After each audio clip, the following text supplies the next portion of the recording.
मानवी जीवन अस्थिर आहे, असुरक्षित आहे.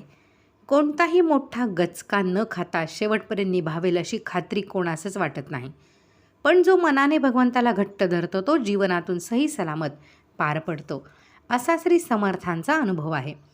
तेव्हा काय आणि आत्ता काय, माणसाच्या पाठीमागे लागलेले पोट त्याला जन्मभर नाचवते. प्रपंचामध्ये कितीही मिळवले तरी पुरे पडत नाही, हा तर अनादिकालापासूनचा नियम आहे. म्हणून पोटापुरते मिळाल्यानंतर त्याचा विचार बाजूला ठेवल्याखेरीज भगवंताची धारणा साधणे शक्य नसते. भगवंताच्या अनुसंधानाचा खरा अभ्यास करणाऱ्या त्यागी पुरुषाला यासाठीच भिक्षा मागण्याची परवानगी श्री समर्थांनी दिली आहे. क्रोध हा रजोगुण आणि द्वेष हा तमोगुण आहे. हे दोन चांडाळ साधनी माणसाला भ्रष्ट करतातच, पण साध्या माणसांचे देखील समाधान ते नष्ट करतात. त्यातल्या त्यात द्वेष तर स्वानंदाचा प्रधान शत्रू समजावा. स्वानंद जितका आल्हादकारक आहे तितकाच द्वेष दाहक आहे.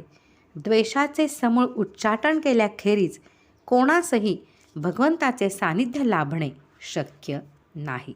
मनोबोध 80.